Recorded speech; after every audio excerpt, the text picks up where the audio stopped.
ইরানের হামলায় তোলপাড় ইসরায়েল, মৃত্যুসজ্জায় নেতানিয়াহু, বিপদে আমেরিকা। দর্শক, বিস্তারিত জানতে ভিডিওটি শেষ পর্যন্ত দেখুন। ইরানের ক্ষেপণাস্ত্র হামলায় নেতানিয়াহুর পরিণতি ঘিরে অনিশ্চয়তা। তেল আবিবে ইসরায়েলি প্রধানমন্ত্রী বেঞ্জামিন নেতানিয়াহুর কার্যালয় এবং হাইফা বন্দরে ইসরায়েলের নিরাপত্তা ও সামরিক বাহিনীর কার্যালয়ে ক্ষেপণাস্ত্র হামলা চালিয়েছে ইরানের বিপ্লবী গার্ড বাহিনী। এই হামলায় নেতানিয়াহুর ভাগ্যে কি ঘটেছে তা অনিশ্চয়তায় ঘেরা বলে ইরানের রাষ্ট্রায়ত্ত সংবাদ মাধ্যমের খবর জানানো হয়েছে। বিপ্লবী গার্ড বাহিনীর বিবৃতির বরাত দিয়ে ইরানি বার্তা সংস্থা ফরাস নিউজ এজেন্সি বলেছে, ইহুদিবাদী শাসক গোষ্ঠীর অপরাধী প্রধানমন্ত্রী নেতানিয়াহু বেঞ্জামিন নেতানিয়াহুর কার্যালয় এবং তাদের বিমান বাহিনীর প্রধান কার্যালয়কে লক্ষ্যবস্তু করা হয়েছে।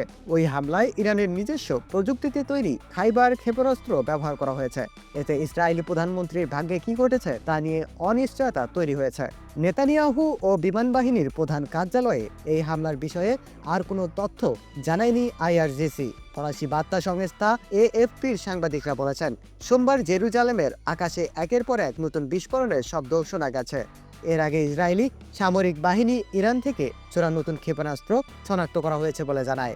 ইরান একেবারে প্রথম দিন থেকে সংযুক্ত আরব আমিরাত, বাহরাইন, কাতার, কুয়েত, সৌদি আরব ও ইরাক সহ অন্যান্য দেশে অবস্থিত মার্কিন সামরিক ঘাঁটি লক্ষ্য করে হামলা চালিয়ে আসছে। উপসাগরীয় অঞ্চলে ইরানের পাল্টা হামলা তৃতীয় দিনে সোমবারও কুয়েত মার্কিন দূতাবাস থেকে কালো ধোঁয়া উঠতে দেখা গেছে এবং কোনো হতাহত ঘটনা ছাড়াই যুক্তরাষ্ট্রের যুদ্ধবিমান বিধ্বস্ত হয়েছে। দর্শক, এই ছিল আন্তর্জাতিক শেষ খবরের আপডেট।